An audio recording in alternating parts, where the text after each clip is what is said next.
Bienvenue à toutes et à tous. Aujourd'hui, nous allons cuisiner ensemble un soufflé, mais un soufflé au crabe. Et vous allez voir, le soufflé ne va pas tomber. Il est superbe. C'est une recette vraiment inratable qui est très savoureuse, absolument délicieuse. Donc, c'est un soufflé au crabe avec une petite purée de basilic qu'on va utiliser en fait juste pour parfumer un petit peu notre soufflé et surtout pour faire une jolie décoration à l'assiette. Donc, vous n'aurez plus jamais peur des soufflés après ce cours, je vous promets. Je vous promets. Donc, nous sommes en direct. C'est ça la beauté de iChef. Vous cuisinez en direct avec moi, comme si on était dans la cuisine en même temps. Mais pour cela, il faut avoir lu la recette, préparer les ingrédients devant vous. S'il y avait des petites pesées à faire, eh bien, vous les faites à l'avance. Comme ça, vous n'aurez plus qu'à suivre étape par étape, vraiment pendant qu'on progresse sur la recette en même temps. Alors, vous pouvez poser vos questions directement sur la page du chat. Ça arrive ici sur ma tablette. Comme ça, je réponds vraiment instantanément. Mais vous avez aussi la possibilité de faire la recette un petit peu plus tard en replay. Donc, comme ça, vous démarrez la vidéo, vous le faites vraiment à ce moment-là, à votre rythme. Mais ça y est, nous sommes en direct, donc c'est parti pour la première étape. Et nous allons commencer par notre béchamel. Alors, qu'est-ce que c'est en fait un soufflé? Un soufflé, c'est toujours à base d'une béchamel. Une béchamel, c'est un roux avec du lait. Ça, je vais vous l'expliquer, on va le faire ensemble de toute façon. Donc, c'est une base de béchamel qu'ensuite on parfume. On donne le parfum que l'on veut par rapport à notre soufflé. Aujourd'hui, c'est du crabe. En fait, d'ailleurs, j'ai du chair, en fait, chair et pâte de crabe et tourteau. Donc, c'est juste tourteau. Donc, c'est superbe. C'est super parfumé. Voilà, ça, je l'ai acheté, en fait, tout fait. Enfin, je l'ai commandé chez mon poissonnier, d'ailleurs. Donc, voilà, plus facile que de faire cuire ces crabes et ces tourteaux et les décortiquer. Mais enfin, vous pouvez, c'est quand même absolument délicieux. Donc, on parfume ce fameux béchamel. On monte nos blancs en neige. On rajoute les blancs en neige et effectivement, tout ça, ça part au four. Les ingrédients sont simples, c'est juste une petite technique à avoir. Et je vais vous expliquer tout ça, effectivement, en long et en large et sans problème. Alors, tout simplement, on va commencer juste là par préparer nos œufs, séparer le blanc des jaunes. Comme ça, c'est fait. Alors, les œufs. Idéalement, vous n'êtes pas obligé de les mettre au réfrigérateur. Vous savez, quand vous achetez vos œufs au supermarché, c'est très rare qu'ils soient au réfrigérateur. Ils sont à côté du rayon frais, mais ils ne sont pas conservés au frais. Vous, à la maison, vous pouvez ne pas les mettre au frigo, mais vous le conservez dans un endroit frais et sec quand même. Voilà, un grand avantage de cela, c'est si vous faites beaucoup de cuisine et beaucoup de pâtisserie, eh bien, vos œufs sont toujours à température ambiante. Parce qu'un œuf très froid, c'est difficile d'en faire quelque chose.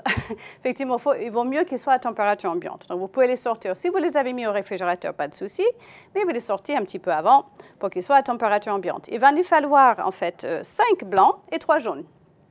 Donc, il va nous rester quelques jaunes. Alors, donc, on va séparer. D'abord, les blancs des jaunes. Hop, donc, je prépare mes petits bols. Je me tape toujours sur un petit bol à part pour ne pas mettre des coquilles dedans, pour vérifier que l'œuf va bien. Hop. Voilà, les blancs d'un côté et les jaunes de l'autre. Voilà, superbe.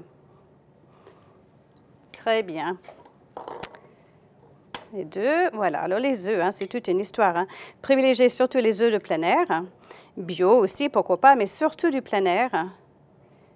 D'ailleurs, nous n'utilisons plus du tout d'œufs en batterie. Voilà. C'est-à-dire, bon, c'est juste meilleur. C'est meilleur en goût, c'est meilleur pour tout. Il y a une qualité de protéines qui est meilleure aussi.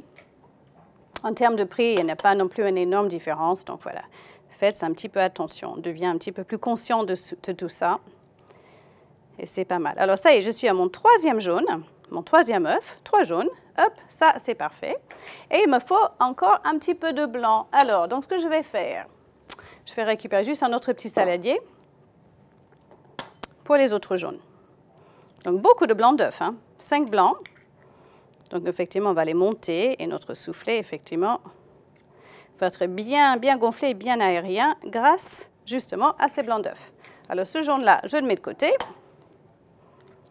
Voilà, hop, et c'est parti.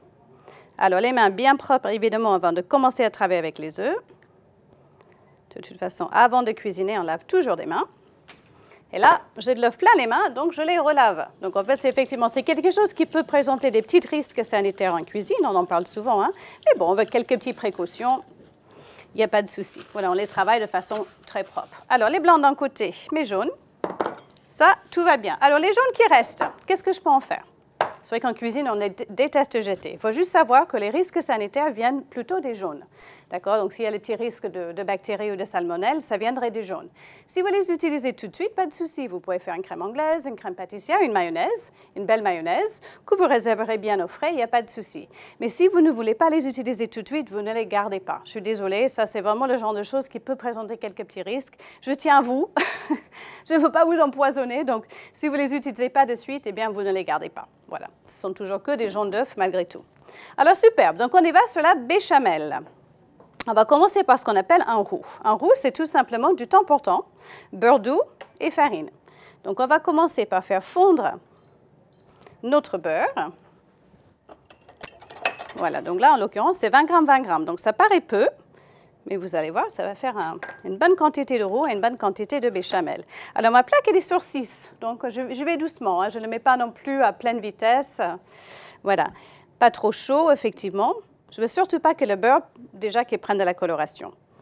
Donc, voilà, on fait fondre ça. On le met juste, voilà, qu'il devient bien mousseux. Je récupère aussi mon fouet, parce qu'il va nous falloir un bon fouet. Un petit fouet pratique comme ceci, ça va être parfait. Et j'ai également mon lait. Alors, mon lait, il est pesé. C'est exactement 20 centilitres et mon lait, il est froid. Donc, je viens juste de le sortir du réfrigérateur. Important, hein? On aura un roux chaud et le lait froid. Et ça va nous éviter des petits grumeaux. Alors, petite question de, Enilek. Peut-on congeler la préparation dans les moules et les faire cuire plus tard? Alors, ouais, très bonne question par rapport à notre appareil à souffler. Alors, congeler, je ne suis pas tellement pour, en fait, parce qu'il s'agit donc de blanc d'œuf, de jaune d'œuf. Les blancs d'œufs ne se congèlent pas très bien une fois montés. Hein, donc, voilà, c'est vraiment le genre de choses, mieux vaut faire juste avant, à peu près 1 heure, maximum 1 heure avant de le faire. Et ensuite, d'y aller directement. Ce n'est pas le genre de choses qui va très bien congeler. Voilà, c'est toujours meilleur bien frais de toute façon, mais vous pouvez le faire quand même jusqu'à une petite heure avant. Alors, Ara qui me demande, est-ce qu'on est obligé de faire la béchamel avec de la farine de blé? Alors, si vous avez un souci, en fait, de gluten, vous pouvez essayer d'autres farines. Hein. Alors, ça va fonctionner parce qu'il ne s'agit pas ici de l'élasticité, en fait. On n'aura pas le souci d'élasticité. Vous aurez une différence de goût, hein, mais ça peut être farine de sarrasin. Essayez, par exemple, farine d'épeautre, parce qu'il y a encore un tout petit peu de gluten dedans, mais il va apporter un très, très bon goût. Farine de riz, ça va être un petit peu plus compliqué à travailler, mais essayez et vous m'en direz des nouvelles. Alors, vous avez vu, j'ai mis la farine. Mon beurre était juste mousseux, comme il faut. Et j'ai mis ma farine d'un coup. Alors là, c'est ce qu'on appelle notre roux. Donc, je suis en train de cuire la farine, tout simplement. Hein. Et là, cette étape-là va prendre quelques petites minutes, tout simplement. Donc, vous voyez, hop, je vais monter un tout petit peu la température. Je suis à 7 sur la plaque.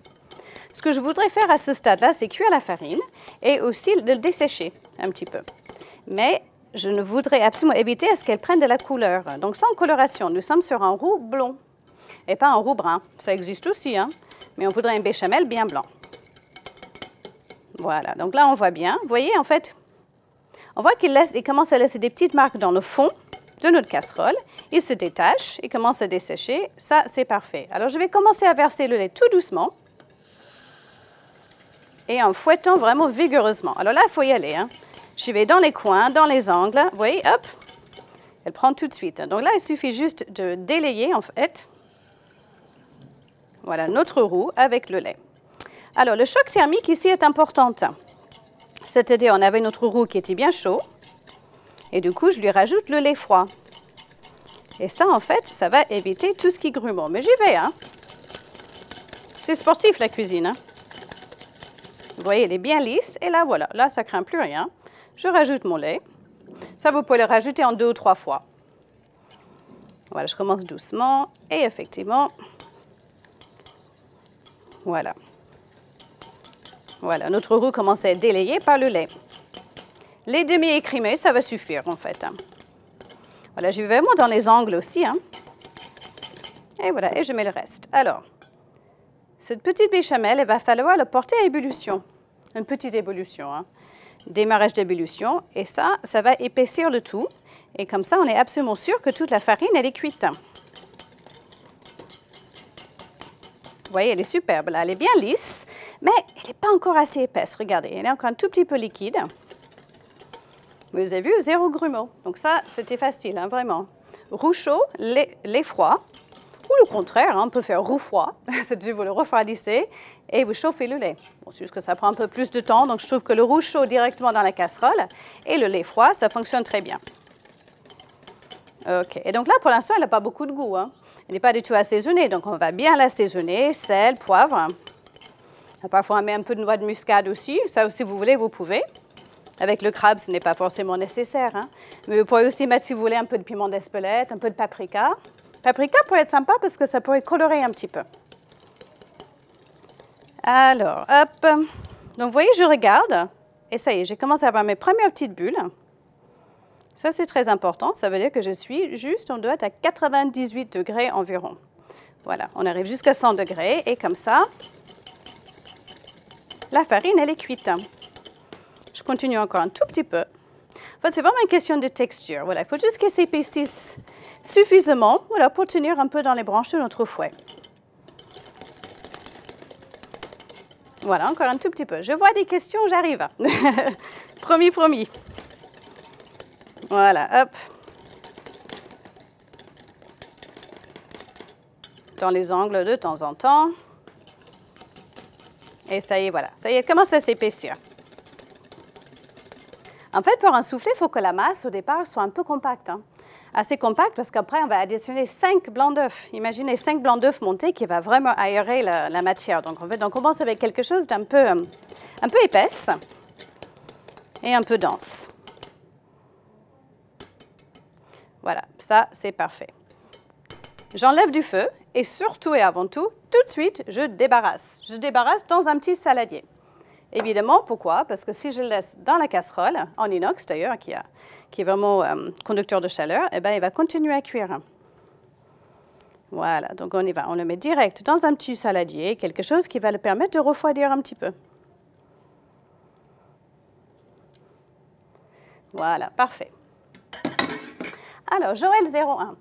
Que pourrait-on mettre à la place du crabe pour varier? Oh, bon, c'est vraiment sans limite, hein, le soufflet. Fromage, évidemment, hein. Celle-là, c'est celle qu'on connaît le mieux. Vous pouvez faire un mélange de fromage. Vous pouvez mettre du saumon fumé. Vous pouvez mettre du maquereau fumé, par exemple. Ça serait superbe. Vous pouvez mettre une purée de tomates, une purée de légumes, un petit poêlé de légumes. C'est vraiment, vraiment comme vous voulez. En fait, le soufflet, j'ai envie de dire, c'est presque un peu les fonds du placard, quoi. C'est vraiment ce qu'on a envie de mettre. Ça peut être du thon. Voilà, c'est... Vous pouvez vraiment, vraiment vous amuser. Alors, je laisse refroidir un petit peu. Voilà, le temps qu'on fasse la suite. Voilà, OK, très, très bien. Donc, ça, c'est parfait. Ce qu'il va falloir faire ici, c'est rajouter nos jaunes d'œufs, le crabe, mélanger tout ça, monter nos blancs et ensuite mélanger les blancs dedans. Donc, ce que l'on peut faire, pendant que ça refroidit, c'est commencer à monter nos blancs.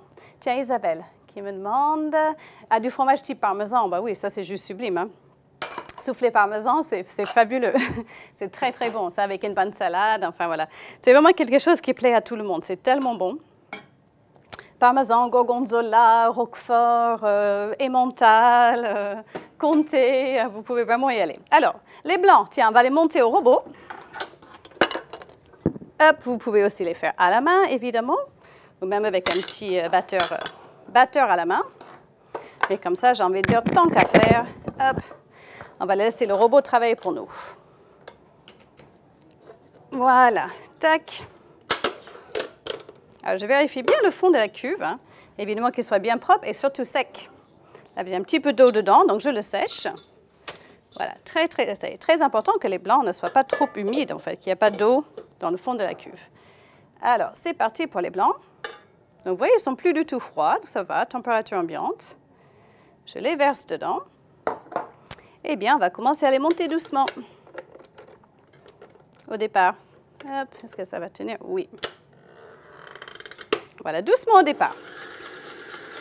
Toujours pareil, en fait, c'est un type d'émulsion aussi quand on monte les blancs, hein. Donc, on ne démarre jamais tout de suite à pleine vitesse parce que qu'est-ce qui va se passer? On va trop les battre. Et effectivement, ils risquent de grainer. C'est-à-dire qu'ils peuvent se séparer un tout petit peu.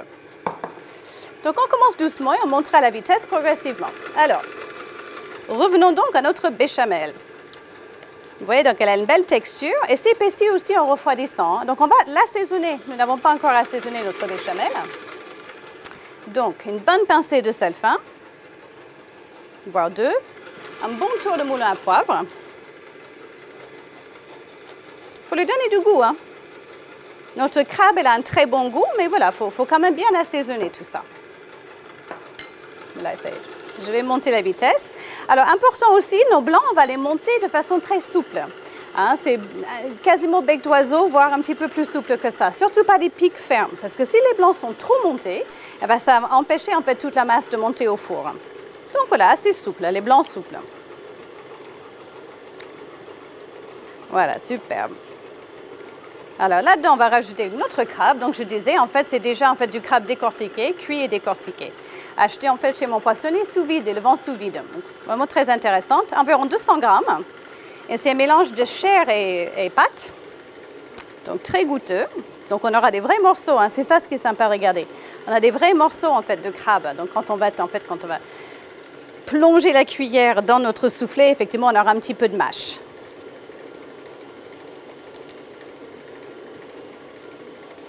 Donc vous voyez, ça commence à être assez compact. Hein. C'est vraiment ce que l'on veut en fait à ce stade-là. Et je vais monter à nouveau la vitesse. Alors maintenant, on va rajouter nos jaunes d'œufs. Alors il ne faut pas que la masse soit trop chaude. Évidemment, là, quand je touche l'extérieur, je supporte sans problème la chaleur. Donc on doit être à peine 30 degrés là. Donc tout va bien. Si c'est trop chaud, si vous rajoutez directement les jaunes, eh bien vous allez faire des œufs brouillés. Ce qui serait quand même un peu dommage. Donc, nos jaunes d'œufs, hop. On mélange. S'il faut, vous pouvez fouetter. Ou sinon, juste comme ceci, à la spatule.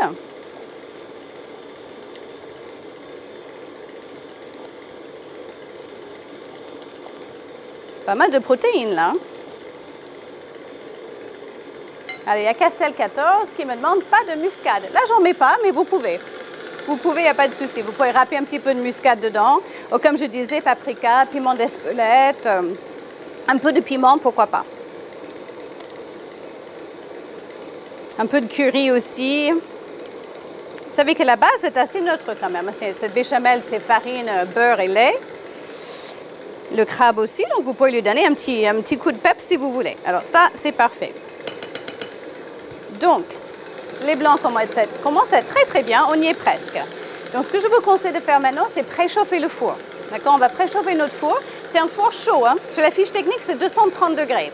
Alors moi, je vais le mettre très chaud. Je vous expliquerai les petites astuces par rapport à vos ramequins et vos récipients. Voilà. Alors juste le temps qu'on préchauffe le four. Voilà, hop. 230, c'est un four chaud, hein. Voilà, alors très bien. Donc les blancs, je les arrête. Ok, ça c'est très bien. Vraiment pas d'avantage, hein. Là, ça va suffire largement. Largement. Je débarrasse ça. Voilà. Et je vais juste vous montrer un peu la texture. Donc, regardez ce que j'ai ici. Donc, nos blancs, notre mélange, notre appareil à souffler de l'autre côté, vous voyez? Voilà, ils sont souples là, comme ceci. Ils tiennent quand même un peu à la spatule, mais ce n'est pas des pics. Ce n'est pas des pics trop fermes. Ça, c'est important. Alors, nous avons deux textures totalement différentes. Hein. Côté très aérien avec les blancs et le côté masse, en fait, avec l'appareil à souffler. Donc, ce que l'on va faire, on va rajouter nos blancs en 3 fois. Premier coup, on va mettre un tiers, comme ceci. Et en fait, on va le détendre. Et donc ça, vous pouvez même carrément le faire au fouet. Là, pour le coup, franchement, pas beaucoup de délicatesse, j'ai envie de dire. Voilà, c'est pas grave si on casse un peu les blancs. Ce qu'on veut, c'est leur donner à peu près la même texture. Voilà, ça y est. Donc là, on a quelque chose de petit peu plus liquide, plus souple en tout cas. Ça, c'est parfait. Et par la suite, donc, on va y aller délicatement, comme ceci, à la spatule. Alors, ce qui est important quand même, c'est regarder bien dans le fond. Je pense qu'on voit bien, si on voit là-bas. Il n'y a pas du tout de blanc d'œuf dans le fond. Ça, c'est important, en fait. Hein. Il faut être sûr qu'ils soient tous bien montés. Et s'ils ne sont pas assez montés, vous avez toujours un petit peu de blanc qui reste dans le fond. Alors, hop, deuxième coup. Et là, on y va, plutôt délicatement. Donc, en faisant le tour, comme ceci, de notre saladier, avec le spatule, je reviens au centre et je soulève la masse. Donc, je fais le tour et ensuite, je reviens au centre et je soulève. Alors, vous aurez des petits, comme des petits grumeaux, entre guillemets, de blanc d'œuf. Ce n'est pas grave du tout. Effectivement, ils vont complètement s'éclater à la cuisson. Ça, ce n'est pas un souci. OK. Alors, comme je disais aussi au début du cours, cet appareil à souffler peut être fait environ 1 heure avant de le cuire. pas d'avantage. Pas d'avantage parce que ce qu'il faut absolument éviter à ce stade-là, c'est de le remettre au frais. En fait, si vous le mettez au frais, vous allez vraiment casser l'appareil, en fait. Alors du coup, comme nous sommes quand même sur du cru, des œufs crus avec du crabe, on ne va pas non plus le laisser 4 heures au chaud dans la cuisine. Hein. Donc 1 heure avant, vous ne craignez absolument rien. Tout va bien. Voilà, on mélange. Donc vous avez vu comme elle est souple, en fait. Elle est souple et très légère, cet appareil. Voilà. Voilà, donc on fait le tour, mais n'oublions pas que si vous faites que le tour, eh bien, vous n'allez pas casser les grumeaux au centre. Donc le tour, et de temps en temps, on revient, vous voyez, hop, on prend le centre et on soulève la masse. Alors, pour la petite technique, le saladier ou le cul de poule tourne dans un sens et le spatule dans l'autre. Donc, en fait, ça donne des gestes comme ceci. En fait, quand on mélange les blancs comme ça, c'est des gestes très amples. Hein, il ne faut pas être dans une petite cuisine, sinon vous allez donner des coups de coude à vos collègues. Voilà, donc effectivement, c'est très, très ample, saladier dans un sens et le maryse, le spatule dans l'autre. Voilà, OK, ça, c'est parfait. Donc là, je vais le laisser comme ça, je ne vais pas mélanger davantage. Parce qu'en fait, le premier tiers, on a bien mélangé, on a bien détendu l'appareil. Donc là, c'est parfait. OK? Super. Donc ça, regardez ce qu'on va faire. On va juste le mettre de côté, tranquillement, comme ceci. Le temps qu'on prépare, en fait, nos petits ramequins. Et notre four est, en effet, bien préchauffé. Alors, plusieurs possibilités. Plusieurs possibilités. Regardez, j'en ai sorti plein pour vous montrer ce que l'on peut faire. Alors, ça peut être une entrée. Ça peut être servi comme une petite entrée, ça peut être servi même en amuse-bouche, ou alors un dîner léger, en plat léger. Alors aujourd'hui, ce que je vais vous montrer, c'est cette taille-là, ce qui est très sympa en fait. C'est une bonne taille individuelle, on voit bien le ramequin. La seule chose qui est impérative en fait dans vos choix de petits ramequins et de petits récipients, c'est que le bord soit droit. Hein, si vous êtes sur les formes un peu rigolotes, évasées, eh bien le soufflé, il ne va rien y comprendre, quoi. Il ne va pas réussir à monter droit parce qu'il va suivre les rebords, en fait. Donc ça, c'est très bien. Ça, vous savez ce que c'est? C'est un petit bol à soupe, en fait. Donc ça, c'est parfait. On va faire comme ça.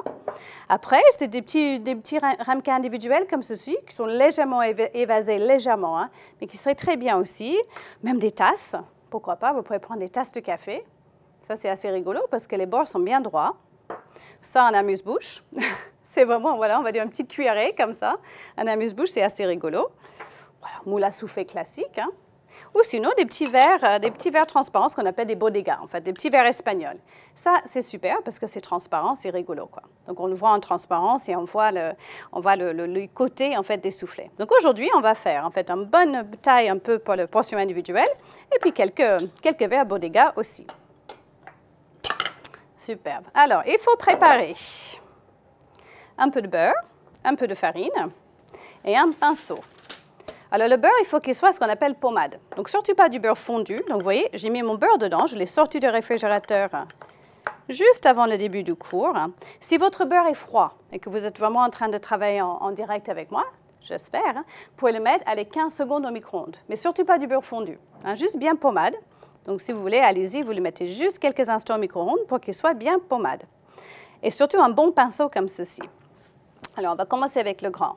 Alors, ce n'est pas du tout la peine, finalement, de beurrer le fond. Parce qu'en fait, le beurre que l'on va mettre sur les bords va fondre pendant la cuisson et finalement, on va tapisser le fond. Donc, on aura quelque chose d'un petit peu plus net sur le fond. Et surtout, avec le transparent, ça va être important parce qu'on va le voir, en fait. Donc, très important, je vais beurrer de bas en haut. Et en fait, je vais tirer des stries comme ceci avec mon beurre. Hein, je ne vais pas venir faire des petits biscuits, les aiguilles dans tous les sens parce que le fait de le beurrer avec un pinceau de bas en haut, finalement, ça crée des stries, ça crée comme des petites accroches. Donc, l'appareil soufflé va s'accrocher dessus et ça va l'aider à monter. Voilà, donc c'est très important ça.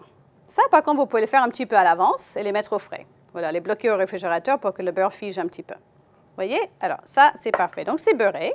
Ensuite, on met un petit peu de farine dans le fond et on va les chemiser. Moi, j'aime bien sortir juste comme ça un petit papier sulfurisé. Comme ça, ça attrape le reste de la farine. Chemiser, c'est vraiment, je tourne hein, et je couvre absolument tous les bords de farine. Pour un soufflé salé, ça va être de la farine. Pour un soufflé sucré, ça serait du sucre. Alors, une fois que je suis là, regardez, je le retourne, je tapote Et comme ça, j'ai quelque chose de super net. Donc, on voit bien, il est parfaitement chemisé. Ça, vous pouvez le mettre au frais si vous n'allez pas les cuire tout de suite. Alors, donc ça, c'est le petit individuel. On va faire pareil avec nos Bodega. Un petit verre espagnol. Hop. Donc, vous voyez, quand le beurre est pommade comme ça, c'est un jeu d'enfant. Hein. C'est vraiment facile. OK.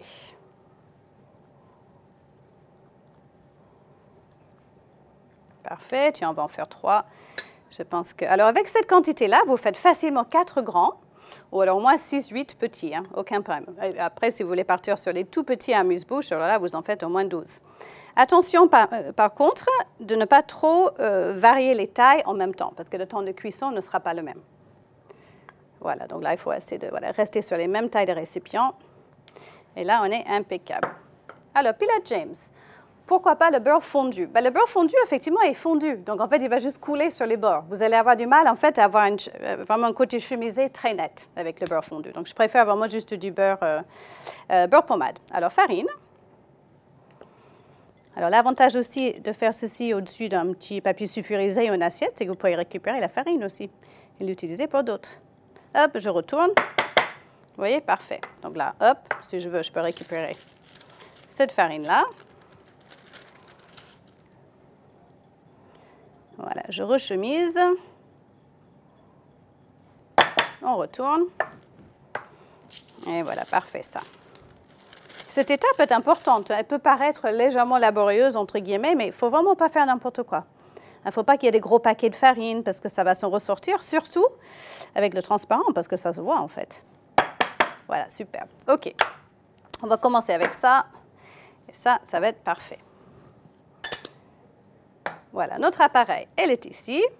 Parfait. Je vais récupérer une louche. Une louche, ça va être très simple. Vous pouvez le mettre en poche si vous voulez. Ça aussi, c'est pas mal. Mais en fait, c'est aussi simple avec une grande cuillère ou une louche.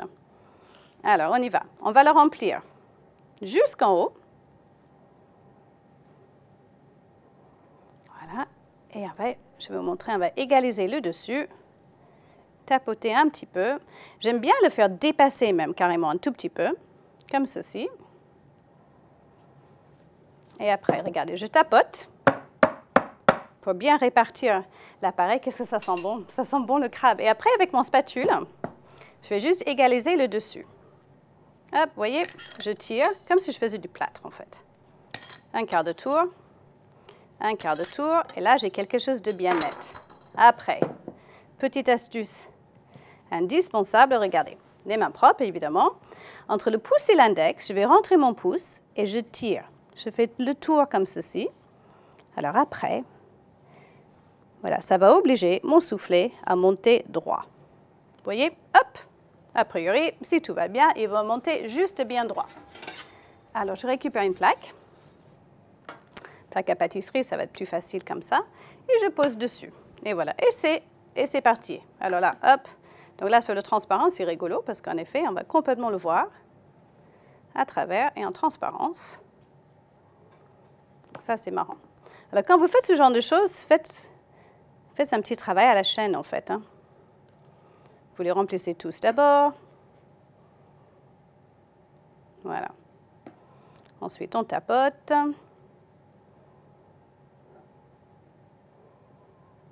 Et ensuite, on égalise. Alors, Ève, étaler le beurre avec du sopalin ne convient pas. Alors, si vous n'avez pas de pinceau, à défaut, ce n'est pas grave. Mais essayez de le faire dans le même sens, en fait. Pareil, de bas en haut avec le sopalin, pourquoi pas.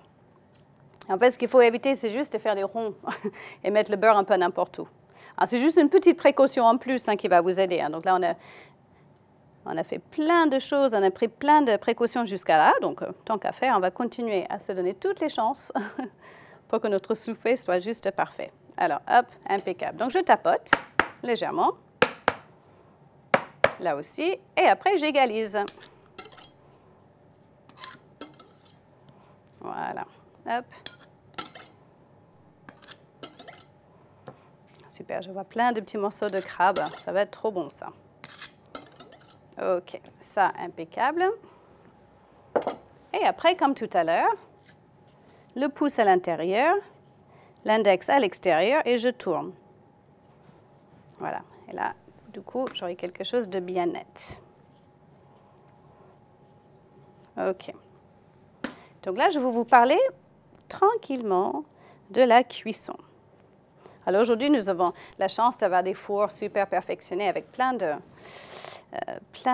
on va dire, de fonctions différentes. Chaleur tournante, chaleur pas tournante, le voûte, le sol, enfin voilà. Quand on a des fours perfectionnés, c'est génial. Pour le soufflet, ce qui va être important, c'est en fait de faire monter le soufflet, donc avoir une température qui part du bas. Donc, si vous n'avez pas vraiment une four qui chauffe par le sol, dans les fours professionnels, il y a toujours le choix entre sol et voûte. Si vous n'avez pas le choix sur le sol, ce que vous allez faire, c'est juste baisser la grille, en fait. Vous allez vraiment les enfourner en bas du four. Et en fait, sur mon four à moi, j'ai deux choses. J'ai une chaleur pulsée, donc qui est très bien pour rôtir des viandes, enfin voilà, qui va vraiment faire circuler avec une turbine, en fait, la chaleur dans le four. Ça, ce n'est pas du tout la fonction pour le soufflet. Là, je vais juste mettre sur chaleur tournante classique et en baissant la grille du four et les enfournant vraiment en bas. Et vous allez voir, en fait, cette chaleur va monter et ça va aider le soufflet à monter aussi. Alors, Castel, quelle opération permet de ne pas faire retomber le soufflet? Alors, c'est surtout de les avoir bien incorporés les blancs, tranquillement, de ne pas avoir rajouté les jaunes dans la matière qui était trop chaude, et surtout, en fait, de bien baisser votre grille, mettre votre four bien chauffé. En fait, il faut que le four soit chaud, hein, parce qu'effectivement, pareil, choc thermique. Hein. Et les blancs, en fait, finalement, c'est l'humidité à l'intérieur qui va s'échapper, s'évaporer, et hop, et faire pousser la matière. Alors, le soufflet, c'est quelque chose qui se mange tout de suite. Hein, donc, il n'y a que 10 minutes de cuisson. Hein, donc, c'est le genre de choses que vous pouvez faire, mais alors sans problème. Préparer comme ceci, il est dans les ramequins, il attend que tout le monde se mette à table presque, et là, vous l'enfournez. Voilà, ça, c'est le plus simple. Alors, on y va. On va le mettre au four. Et pendant que nos soufflets sont au four, on va faire rapidement notre petite purée de basilic, qui est très rapide à faire. Alors, c'est parti. 230 degrés, 10 minutes. Donc, venez avec moi. Donc, vous avez vu que j'ai mis effectivement la grille tout en bas. Donc, on voit bien le four, voilà, tout en bas. Et j'enfourne. Et c'est parti. Voilà, hop. Super. Moi, je vais mettre en fait mon petit minuteur ici. 10 minutes et on va regarder. Alors, c'est vraiment un four chaud. Hein. À 230, c'est chaud. Donc, en fait, il va colorer assez rapidement. Mais en fait, ce que l'on veut dans un bon soufflet, c'est qu'il soit très, très moelleux à l'intérieur. Donc, vous allez voir, en fait, on a quand même deux tailles de ramequins différentes. Donc, les petits bodega vont cuire plus rapidement que le grand. Donc, on va voir. Alors, en attendant, on va juste chauffer un peu d'eau. En fait, on va porter une bonne quantité d'eau à ébullition. Et on va faire un semblant, en fait, comme une cuisson à l'anglaise, de notre basilic. Donc là, j'ai deux belles bottes de basilic. Une, ça pourrait suffire, elles sont un peu petites, celles-ci. Et avant de les jeter dedans, ce que je vais faire, on va les effeuiller. Et je vais récupérer les plus jolies feuilles, en fait. Vous savez qu'on va garder un peu pour le dressage. Voilà. Alors, ces petits basilics, c'est très rigolo. On va le cuire, mais on va vraiment rapidement, dans de l'eau bouillante et salée. Et ensuite, ils vont être mixés. Et ça va nous faire plutôt comme un petit coulis. Je pourrais dire un coulis vert, en fait, un coulis de basilic. Donc, il va très, très bien avec le crabe. Donc, ça va apporter une petite touche de goût supplémentaire et très, très sympathique. Voilà. Ah, ça sent bon, ça. Alors, je ne mets pas les tiges. Hein. À la limite, je pourrais, hein, parce que ça va être mixé. Mais bon, ce n'est pas la peine. Les tiges, vous les gardez pour autre chose, hein, pour parfumer des bouillons, pour... hop. Voilà, on va mettre bien chaud et porter sa ébullition. On va saler l'eau une fois que l'eau bout. Hein, pas avant. Pas avant, tout simplement, parce que si vous mettez le sel avant, surtout dans ces jolies casseroles en inox, eh bien, parfois on tâche le fond. Alors, mon four, il est à la température. Voilà, c'est bon. Je vérifie bien. 230 et tout va bien. Alors, c'est pour ça que c'est très important de préchauffer le four. Hein. C'est-à-dire, vous n'allez pas mettre vos soufflets et puis attendre que le four commence à monter en température, parce qu'en fait, vous allez cuire à l'intérieur et du coup, la masse va être cuite et hop, la vapeur ne va pas pouvoir s'échapper. Alors, bon, je rêve. Je me suis absentée un peu. Four chaleur tournante. Alors, chaleur tournante, oui, mais pas chaleur pulsée. Idéalement, si vous avez la possibilité de chauffer que par le sol de votre four, vous pouvez chauffer que par le sol. Et vous baissez la grille de votre four et vous enfournez en bas. Sinon, si vous n'avez pas cette possibilité-là, ce n'est pas grave du tout. C'est juste que vous ne le mettez pas sur la fonction chaleur pulsée où il y a trop d'air, parce que quand votre soufflet va monter, pop, pop, pop, la chaleur va le pousser, en fait. L'air va le pousser. Donc, du coup, il risque de ne pas être droit. Il va faire le tour de Pise. Voilà, superbe. Là, il commence vraiment à dorer, je le vois d'ici. Alors, Stéphane de Walbach, pour un grand plat, combien de temps de cuisson? Alors, effectivement, le double. Vous comptez le double de temps de cuisson. Mais j'aime bien faire des soufflés en individuel, hein, Stéphane. C'est beaucoup plus facile à gérer la cuisson, honnêtement. Mais si vous voulez faire un côté un peu familial, avec le grand soufflet au milieu de la table, qu'on sert à la cuillère, pourquoi pas? Mais vous doublez le temps de cuisson. Ce que vous faites, c'est que vous baissez un peu la température. À 230, ce qui va se passer, c'est que le dessus va un peu trop dorer. Donc, vous baissez la température à 210 et vous prolongez le temps de cuisson. Voilà. Ça, c'est parfait. Mes petites tiges, je vais les garder pour autre chose. Je pourrais même les congeler. Et voilà. Alors, ça y est, on va mettre un peu de gros sel dans notre eau. Alors, regardez par ici, hein, je pense qu'on voit bien, on voit bien avec les caméras sur le four, là dans le four, hein, les petits, là, chlouk. Ils montent, ils montent, ils montent. C'est super, ça. C'est super, super. OK. Ça y est, j'ai tout mon basilic. Là, aujourd'hui, je vais mixer mon basilic au mixeur plongeur. Ça va suffire. Sinon, si vous voulez en faire plus, vous pouvez les mixer au robot ou même au blender. Mais avec peu de matière, parfois, ce n'est pas évident parce qu'il n'y a pas assez de matière, en fait, finalement, pour l'entraîner. OK. Et c'est parti dans l'eau bouillante pour le basilic. Alors là, c'est rapide, hein. C'est juste, en fait, finalement, on peut faire tomber le basilic et très, très vite, on va le débarrasser. Alors, Stéphane qui me dit, OK, mais j'ai qu'un grand plat. Ben, allez-y, c'est pas grave. C'est pas grave du tout, c'est très sympa aussi. Donc, on baisse la température et on rallonge un petit peu le temps de cuisson, à peu près le double. Et un grand bel. Il faut juste, Stéphane, que les bords soient bien droits, en fait, hein, de votre plat. Alors, hop.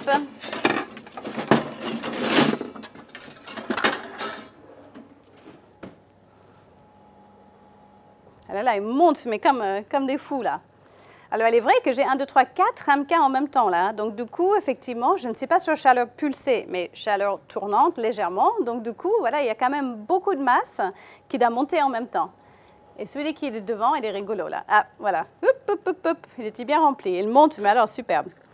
OK, regardez. Donc, c'est bien vert. Superbement vert. Donc, voilà. Vous voyez, c'est vraiment quelques instants. Juste le temps que le basilic tombe. Ça, c'est parfait. Donc, hop, on débarrasse. Alors, si vous voulez conserver sûr et certain la couleur bien verte, vous pouvez le tremper tout de suite dans de l'eau glacée. Ça fonctionne très bien. Mais là, pour le coup, on va les mixer tout de suite. Donc, on ne va pas perdre la couleur. Regardez, hop. Parfait. OK. Et voilà. Alors, j'ai mis dans un petit récipient haut. Hein. Effectivement, je n'ai pas du tout envie de retapisser ma cuisine en verre, hein. Ni ma veste. Donc, voilà, quelque chose avec des bords hauts. Et c'est parti. Alors, un petit peu d'eau dedans, légèrement, mais ce n'est pas grave. Pas d'huile, ni rien du tout. Ce n'est pas un pesto. Hein. C'est juste vraiment une petite purée, un petit coulis de basilic. Voilà, donc on y va. Hop. On ramasse la matière pour qu'elle soit bien proche. Et on mixe, on mixe, on mixe. C'est parfumé, c'est incroyable. Ça, c'est magnifique, ça. Qu'est-ce qu'ils nous disent, nos soufflets? Ben, ils sont rigolos, hein? Ils explosent, nos soufflets. Voilà, hop. Ok, je voudrais quelque chose de bien lisse. Ah, je vais juste vous montrer la texture avant de continuer. Hop, regardez. Voilà. Donc, vous voyez, on a une petite purée de basilic. C'est super rigolo. Mais je voudrais qu'elle soit un petit peu plus lisse. Donc, je continue. Tiens, Fabrice 28. À la place du basilic, du persil. Oui, pourquoi pas. Persil, cerfeuil, mélange d'herbes. Pourquoi pas. Un petit coulis d'herbes, de plusieurs herbes. Coriandre, crabe, oui, pourquoi pas. Estragon. Estragon peut être très, très bon aussi. Pas de souci, vraiment à vous de voir.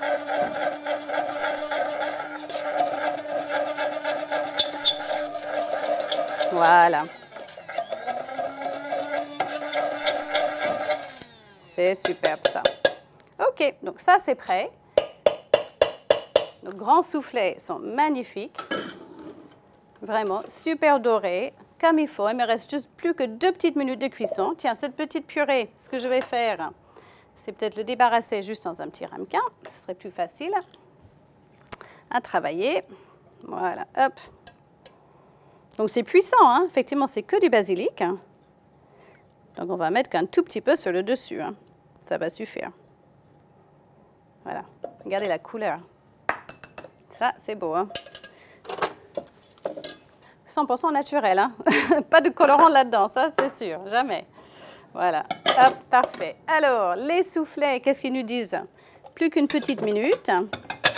Donc c'est ça, je disais, c'est ça ce qui est génial. Donc l'appareil à souffler, vous le faites une petite heure avant que vos convives arrivent. Et après, hop, juste, bon, allez, on va dire 5 minutes avant qu'ils soient prêts à passer à table, vous les enfournez.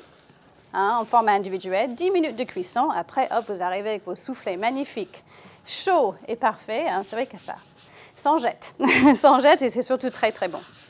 C'est vraiment très, très bon. Alors, on se prépare pour le dressage. Voilà, hop. Et on sera prêt. Voilà, génial. Mes petites feuilles de basilic, ma petite purée de basilic. On récupère une cuillère. Parfait. Tiens, on va se prendre un... Voilà. Ah, le grand, il est magnifique. On se prend un petit, voilà. Un petit repose-plat, des assiettes, tiens. Pour les dresser et c'est top. Tiens, il me restait un tout petit peu de crabe aussi. Hein, effectivement, un petit peu de chair de crabe que j'ai mis de côté. Donc ça, c'est pareil. On va pouvoir en dresser un tout petit peu sur le dessus. Nos petites feuilles de basilic. Impeccable. Trop marrant, celui qui est devant, hein, c'est fou. Hein. Hein, la chimie de la cuisine ne cessera jamais de m'étonner. Parce qu'effectivement, les autres montent très droit. Celle-là, bloup, bloup, bloup, bloup. En fait, c'est chaud, hein, le four est chaud. Donc, il monte vite, il colore sur le dessus, il dort bien sur le dessus. Et quand on va plonger la cuillère dedans, il faut que ça reste bien moelleux. Voilà. Ça, c'est tout le magie d'un soufflet. Alors, l'autre countdown, 2, 1. C'est parfait, 10 minutes. Et là, hop, on les sort. Directement, regardez ça, comme c'est beau. Ça, c'est beau, ça. Voilà, surtout, on voit bien. Alors, sur les transparents, c'est trop rigolo parce qu'on voit bien sur les bords. Et ça, j'adore. Donc, regardez, on va dresser un. C'est chaud, chaud, chaud. Voilà, un petit individuel, comme ceci. Bien au centre. Trop rigolo. Alors, on y va. Moi, j'ai envie de mettre, hein, regardez, toute petite peu de purée de basilic, bien au centre. Voilà, un peu de crabe. Aussi, hop. Voilà, comme ça, on sait bien. Voilà, et même un petit peu de pâte de crabe. Jolie pluche de basilic. Par là, et ça, c'est parfait. Donc ça, ce serait vraiment le format individuel, en fait, format entrée, on va dire. Voilà, après, si vous voulez servir toute petite entrée, un petit peu plus léger, vous pourrez faire effectivement comme ceci. Des petits bodegas transparents, super rigolos. Alors, celle-là, elle est un peu débordée. Voilà, hop. Ça, c'est parfait. Yups, yups, yups, yups, yups. Voilà, alors celle-là, tiens, on peut donner un petit coup. Hop. Voilà, on répare nos petits, voilà, débordements. Ah, super, très, très bien. OK, et là, j'ai envie de mettre un tout petit peu de purée de basilic, un peu de crabe au centre, voilà. Et là, vous avez plusieurs idées de dressage, plusieurs idées de taille, plusieurs idées de service, en fait, que ce soit une entrée, un petit amuse-bouche. Vous pouvez aussi servir ça avec une petite salade d'herbe, petite salade de roquette, par exemple. Bien croquante, ça serait fabuleux. Alors, pilote qui me demande, est-ce que je peux montrer la texture à l'intérieur? Absolument. Regardez, comme c'est beau. Oui, bien sûr. Regardez, ça, ce que je vais faire, je vais prendre celle-là. Celle-ci. Youp. Regardez là. Voilà, qui n'était pas dressée sur l'assiette. Alors, si je plonge ma cuillère dedans, regardez, voilà, super. Donc, hop, est-ce qu'on voit bien? Oui, on voit bien. C'est super crémeux. Ça, c'est parfait. C'est vraiment, vraiment la texture que l'on veut voir. Là, c'est trop chaud, sinon voilà, je le goberai direct. Voilà, vous voyez, on dirait presque des œufs brouillés, en fait. Il faut que ce soit crémeuse. Ce n'est pas un gâteau à l'intérieur, hein. Vraiment, c'est crémeuse, léger. Voilà, super. Donc, vous voyez, dès que je plonge la cuillère dedans, boum, youp, youp, youp, il y a l'air qui sort. Et il retombe. Hein. Donc, effectivement, dès qu'on va plonger la cuillère dedans, boum, le soufflé retombe. Ça, c'est top. Donc, voilà, c'est exactement la texture qu'il faut avoir. Parfait. Écoutez, merci beaucoup d'avoir suivi le cours des soufflés crabes purée de basilic. Avec moi, vous avez vu que ce n'est pas si difficile que ça tient. C'est vraiment le genre de choses que vous pouvez tout à fait servir quand vous recevez à la maison parce que ce n'est pas, franchement, pas si sorcier. Et c'est tout à fait possible de le faire un petit peu à l'avance, les enfourner juste avant de passer à la table et en effet, complètement de régaler tout le monde. Écoutez, merci beaucoup. N'oubliez pas de faire des photos de vos réalisations, de les poster sur le site et sur les réseaux sociaux. Je veux voir vos soufflés, vos réalisations de soufflés, ça m'intéresse, ça nous intéresse. Merci beaucoup, à très très bientôt pour plein de nouvelles aventures en cuisine et en pâtisserie. Merci, au revoir.